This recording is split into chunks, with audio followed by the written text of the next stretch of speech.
Hi, everyone. Welcome to Humane Voices, the official podcast of the Humane Society of the United States. Carrie and Austin back after a little bit of a holiday break with another exciting story for you. We have a recent undercover investigation by the Humane Society of the United States. It's revealing dozens of sick puppies for sale in a New York City pet store. Today, we're going to hear directly from the investigator herself about what she learned while working in this heartbreaking investigation. And we also have John Goodwin, who's the senior director of the Puppy Mills campaign, who's an expert on puppy mills and pet stores, joining us on the call. Thank you both for sitting with us, chatting with us today. For the purposes of this interview, we are still going to protect our investigator's identity, so she will not be shown on the call, but we're still going to have an exciting conversation about everything. Thanks again for sitting down and chatting with us.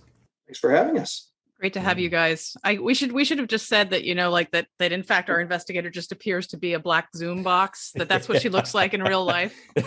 It's covered like right, exactly. Just like a square when she that would probably be pretty recognizable if she showed up to do an investigation, but Right. But really starting us off, if you could start us off, we're going to call you Amy for today's interview. So Amy, can you give us a little bit of background here? What pet store is this? Where is it? And how long has it been there? Absolutely. So the pet store that I investigated is called American Kennels. It's located on Lexington Avenue in New York City. And from what I know, the store has been open since 1954. So quite some time now. So who knows really how long this, all this stuff has been going on for there. Wow. Yeah. Did we expect, John, something that was going on in this pet store? How did we seek it out? How did this come to our attention in the first place? We randomly selected this pet store for the undercover investigation. Now, this would be just the 10th since 2017, and there have been other pet store investigations going further back. The 10th that HSUS has done in just the last few years. And in every single instance, we found the same sort of horror story: sick puppies from puppy mills, often animals who died because they didn't get adequate veterinary care and were stored in the store freezer or something like that. Though here the puppy was just found in his cage, the one who died. So we've come to realize that these shocking realities are standard throughout selling pet store businesses. And so we don't have to get on Yelp and look for the store with the worst reviews. Generally, when we look behind the curtain, this is what we find at all of them. That's really interesting, John. I mean, like, to me, I'm actually looking at some of the language on this pet store's website right now, and it's so fascinating. You've got stuff like, they've upheld a vaunted tradition as the world's premier puppy and kitten kennel, providing healthy and happy pets to our clientele from around the world. All of our puppies and kittens are under around-the-clock veterinary supervision. We work exclusively with USDA licensed grade A breeders, et cetera, et cetera. Would love to hear how that sort of matches up with the reality that Amy found while she was there. Yeah, Amy, what was your experience in the store? How long did you work there? And we only saw a glimpse in some of the videos that had been shown now, but it's just absolutely horrible. Would like to kind of hear your experience. Yeah, absolutely. So I worked there for a total of 6 weeks, from October to December, again, of this year.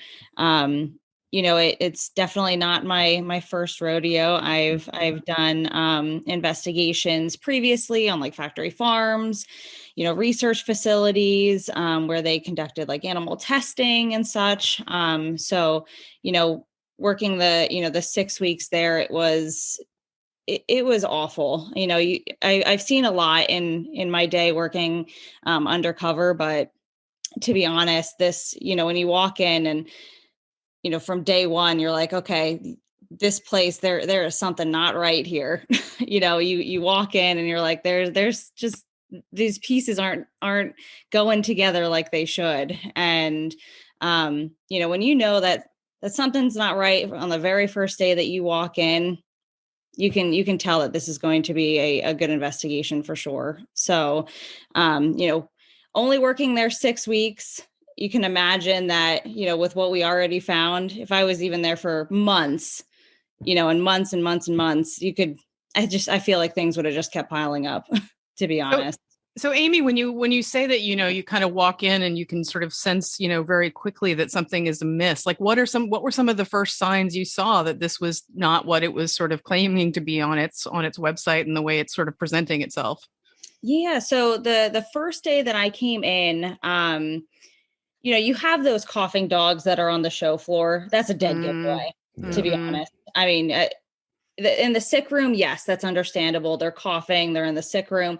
But then you have those that are on the sales floor, and those are the ones that are available to the public. That's your first giveaway, that there's something that's not right, that they're not taking it seriously enough, that, they don't necessarily care if they do sell a sick puppy to a consumer. And then, I had someone come in that she purchased a long-haired Chihuahua.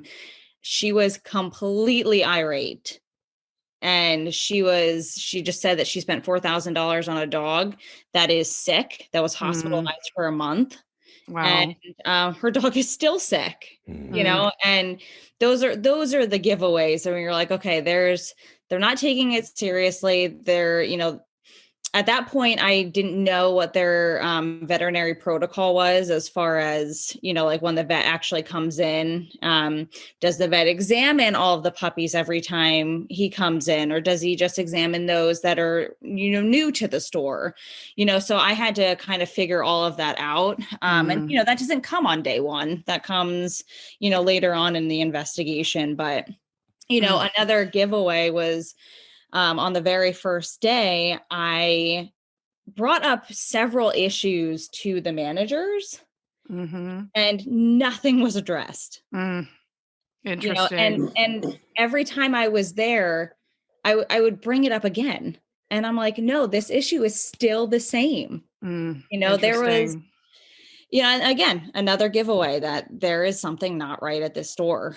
Right. So it sounds like it's sort of like if you see something, say something, and they do nothing. Yes. Yeah. That was exactly it. Like you can only say something so many times to these people. And then they're like, okay, well, like, I remember you said that, like you've already told me that numerous times. And then, they just throw out like a random answer to your question, and it's not helpful. Amy, were there consequences of continuing to ask questions of the managers and everything like that, or was it just brushed off and you don't talk about something like that? What was your experience?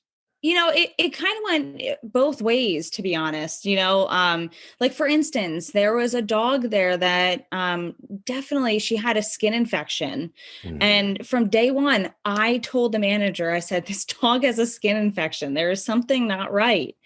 And, she brushed it off. It was just like, okay, yeah, like no big deal. Then a couple weeks later, it was, okay, give a medicated bath.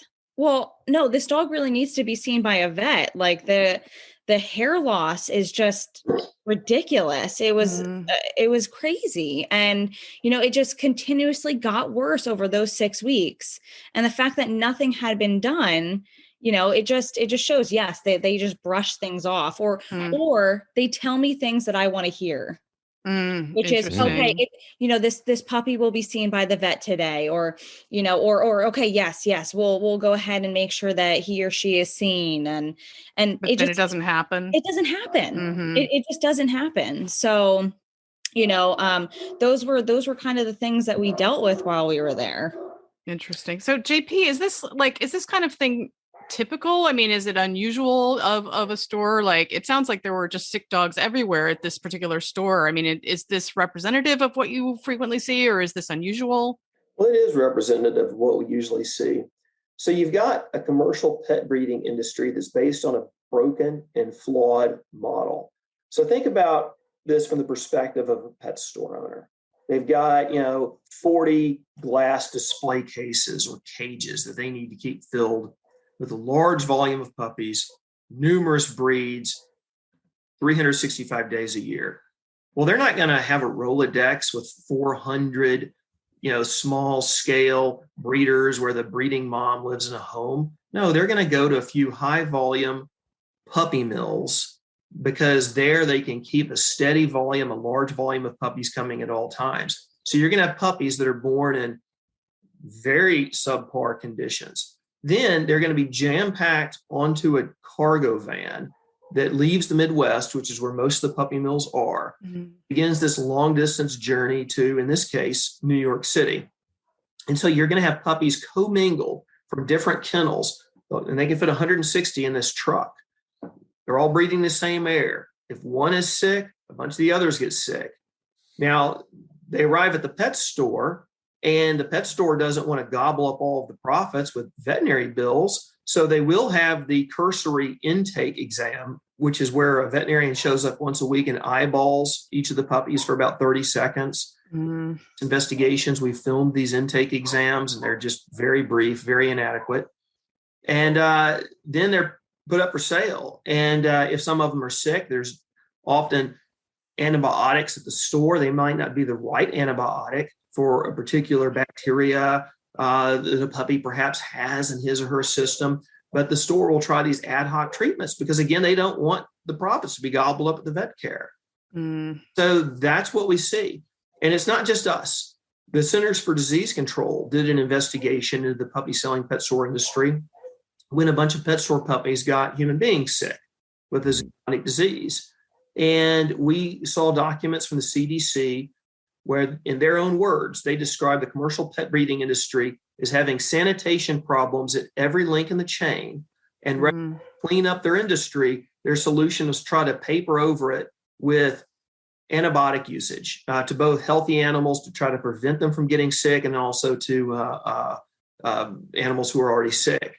So, and that had its own consequences because this particular bacteria that they were investigating evolved because of over antibiotic use. And as a result, people were getting sick with this Campylobacter and the drugs weren't working to knock it out. It's just a broken model. It's just the wrong way to get a puppy. So they were, trying to put salve on a tumor instead of going to the root problem of the issue. That's exactly right. Yeah. Gosh. Well, Amy, was there, in this particular case, was there a story that stuck out to you in your mind? I know that you spoke originally about somebody extremely mad because of a bad experience with their purchase and all the medical fees, but are there any other stories that are highlighted in your experience? It could definitely go into the toy golden doodle that we named Sophie that passed away. When I first saw her, I knew that there was something wrong immediately. She was incredibly lethargic. She was very tiny. She didn't want to eat at all. Her gums were really pale and tacky. She was just an overall really, really sick puppy, and she was not provided the proper care that she needed. I asked the store managers, not one, but two of them, about taking her to the vet. And they both said, no, we'll take her Monday. Okay, well, this is an emergency. This puppy is not okay. And, there is an e-clinic within walking distance, and you would think that she would be a priority, especially if you can't stand, if that puppy can't stand or even hold her head up. Wow. She's not eating. She's having to be force fed. Fluids were given to her by inexperienced staff. And, then one day we came in and she had passed away overnight. And the manager is acting frantic. And I'm sitting there thinking, like, how did you not know that this was going to happen? The dog is not okay and has not been okay for a very long time now. Any veterinarian should have been like, yes, this puppy needs immediate care and needs to be treated in a facility who can handle this kind of condition. Yeah. And that's just not what happened. Amy, I'm curious, I think all of us, who are in this kind of world of animal welfare, like we probably go through, different periods of our lives when we become more aware of particular issues. And I remember when I was in college, I would go to a local pet store in my college town and sort of like ogle the puppies and be like, oh, they're so cute. This is so sweet. And one of the things I was trying to remember is, were there signs of health problems in those puppies? And I was curious if you think, I mean, I know you have a degree in animal science, and it sounds like you have some sort of like awareness about animal health issues. Do you think some of the things that you see, are these things that the average customer would notice coming into a store, or are these things that are a little bit more subtle? And sort of a sub question to that is like, one of the things that I remember, I did have one experience when I was visiting a dog, and I did notice this dog in a pet store was sick. And I feel like there's a dynamic that can happen where even people who know that you shouldn't buy from a pet store may feel like they're, quote, rescuing an animal there. And did you see any sort of customers come in and be like, oh, this poor sick dog, was that dynamic in play at all?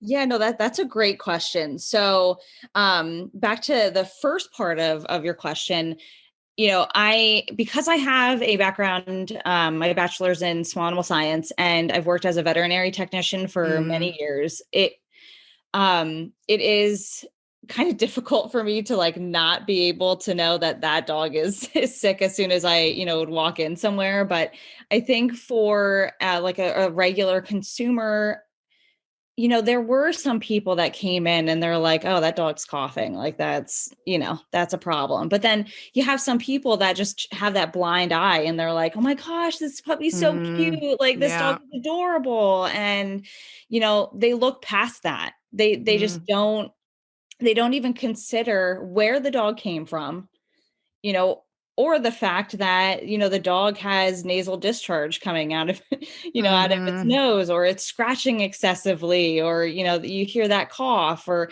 it's wheezing. And, there are some people that it's either, they just don't know that they should be looking for those things, or they're just in awe of how adorable the puppies are, and I think that's kind of where the disconnect comes sometimes when people, go into these pet stores. Because when I was in college, I did the same thing that you did. We would go into these pet stores and we'd be like, oh, these puppies are really cute. But then I'm like, wait a second, where did these dogs come from? Yeah, and, totally. You just don't think. I just think that some people just don't think about that, or they're not educated properly about, what these pet stores kind of go through to get these puppies and such. So totally. Yeah, I think I really think that that's where that disconnect comes from. Amy, I think we're all victim to it too. It's when we're young, they write songs about it. I seen that puppy store in the window. It's so cute. And if you're marketing well, I mean, it's an easy trap to fall into, but you're right.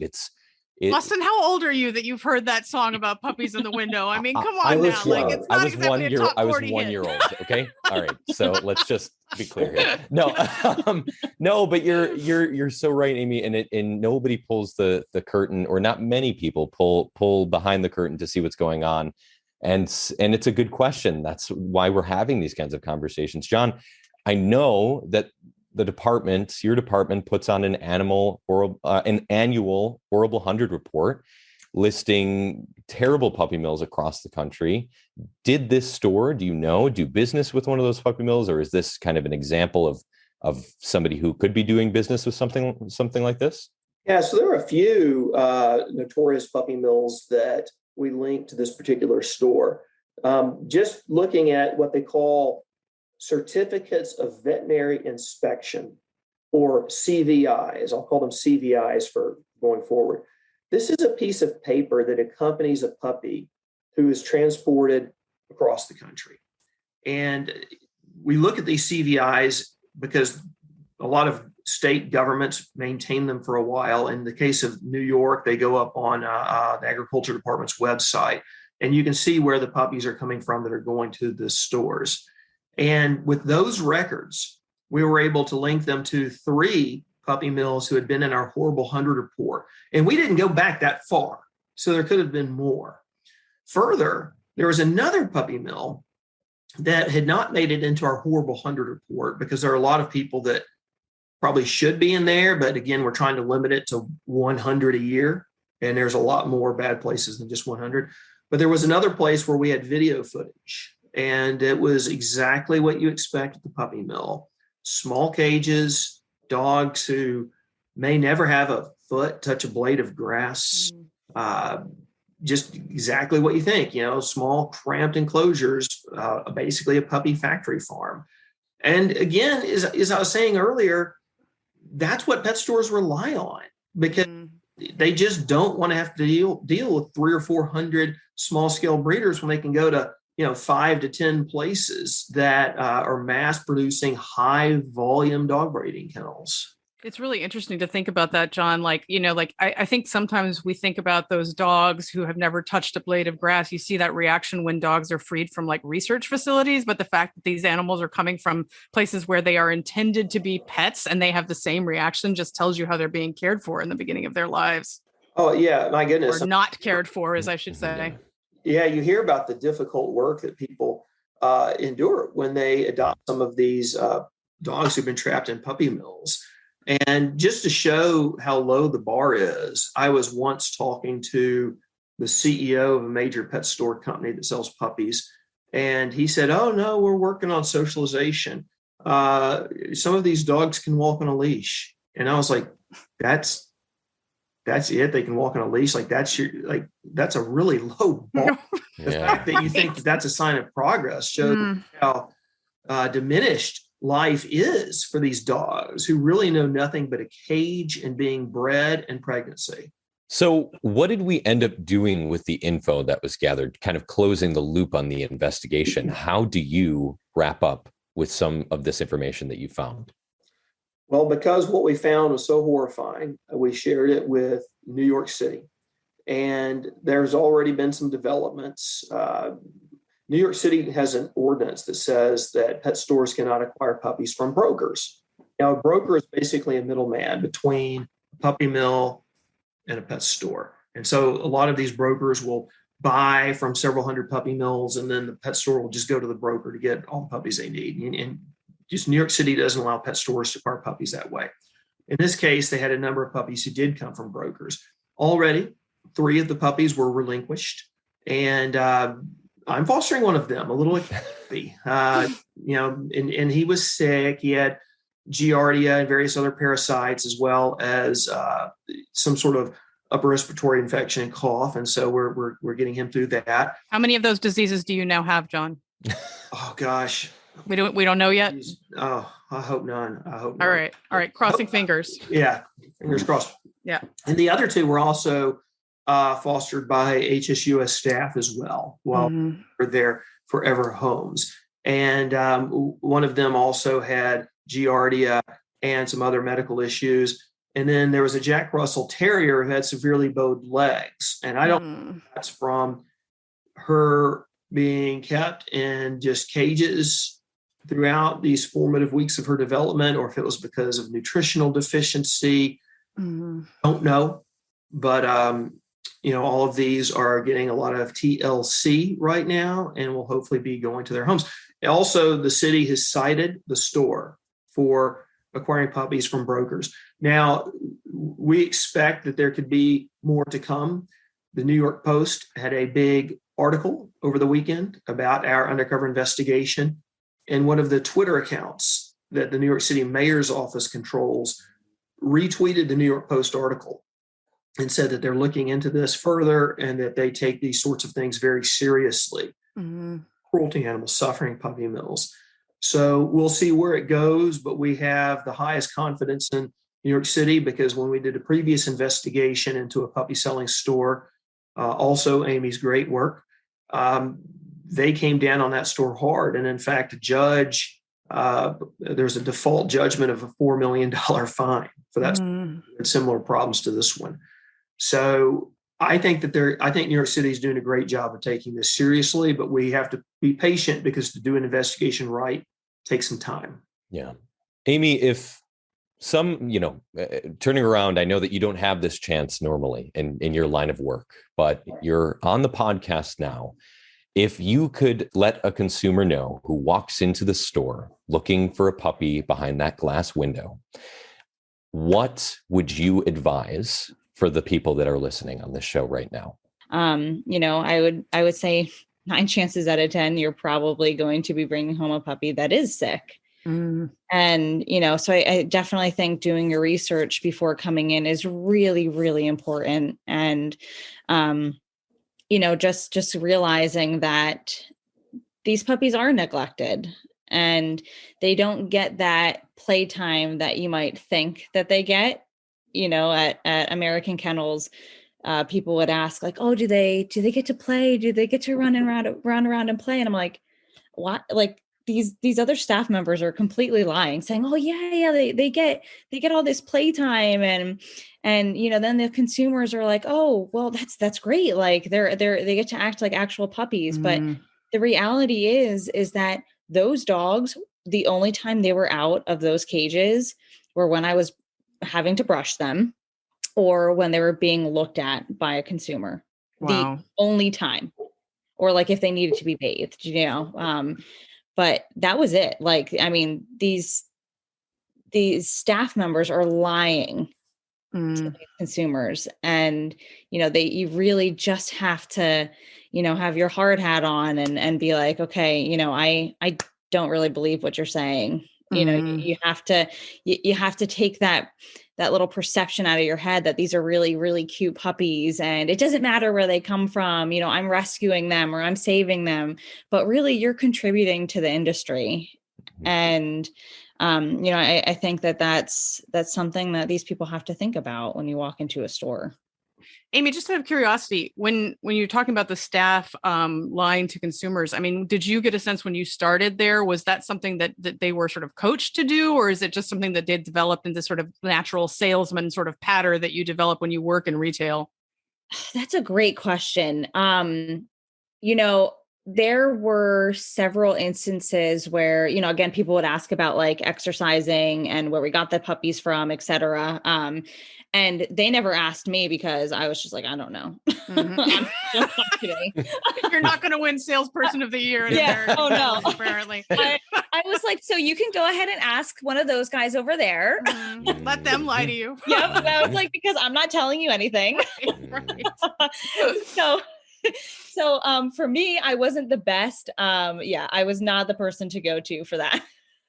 But I do think that the 3 salesmen kind of developed some sort of like code between each other where interesting. where they were like, well, if I want to make commission today, I'm going to go ahead and if we can all kind of collaborate as a team and say the same thing, Oh, that's really interesting. So there's a commission sales component to this. That's a whole other, that's very interesting. Yeah. It's a whole other beast. So, with them making commission off of each puppy and splitting it between the 3 of them, it just, it was just they kind of come up with their own thing. And, a lot of the time the managers like didn't want other store staff to answer questions.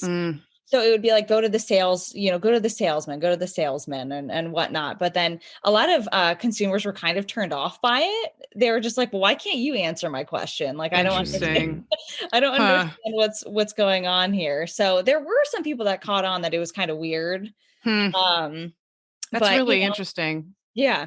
So it just makes you think about like the we don't want to go down too much of a tangent, but like the sort of nature of a workplace and the importance of an ethical work culture, like this is water will rise to the level it's set at, right? Yep. So no, that was a good question.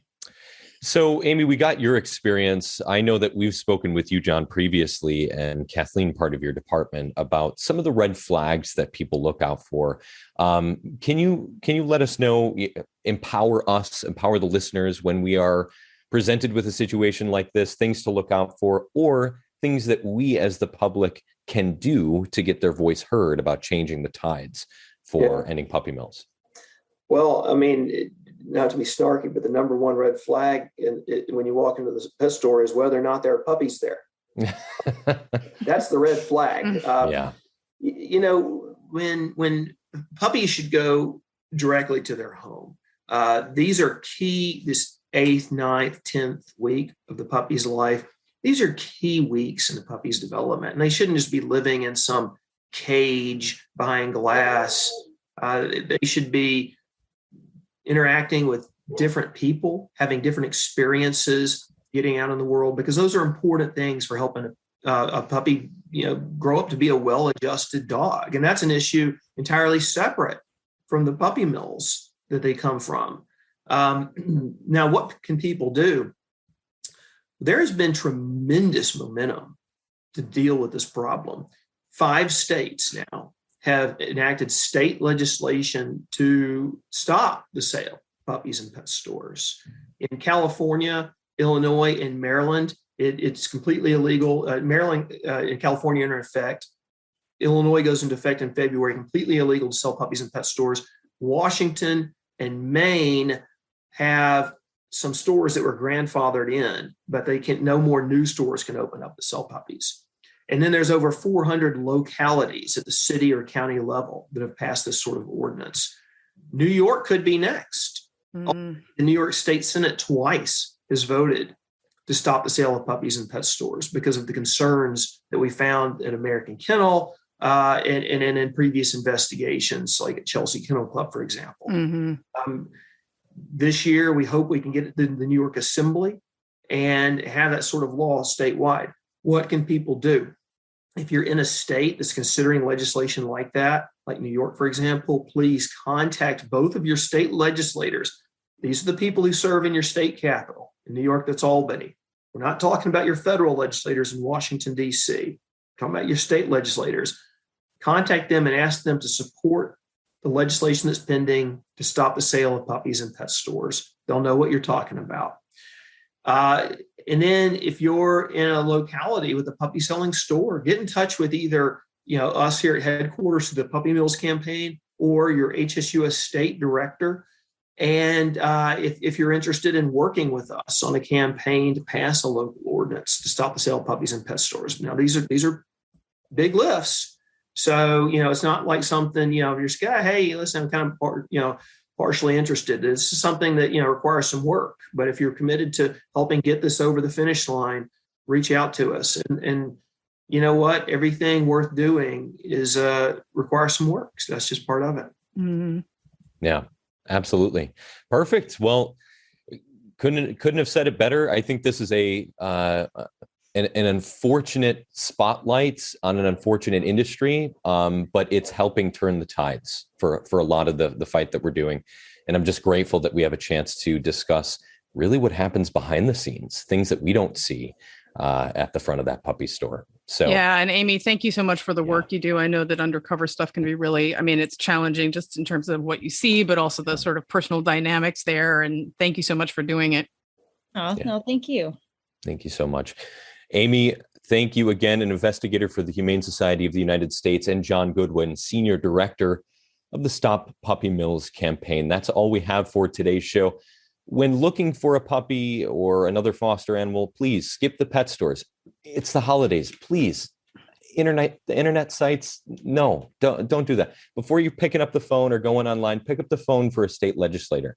Help change the tides there. Look for the red flags and look to rescue or shelter first. Okay. To find more info about the next steps, head to humanesociety.org.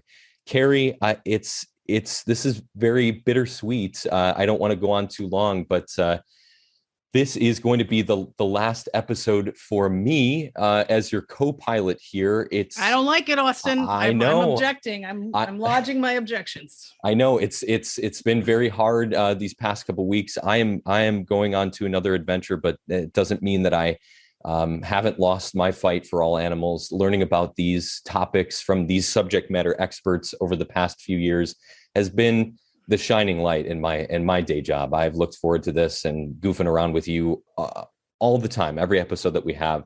To our amazing producers, Chad and Patrick, thank you for everything. I will not forget this, and I am so looking forward to tuning in to all the future episodes next year. So thank you for having me. That's all we have for right now. Thanks for tuning in, and we'll see you next time on Humane Voices.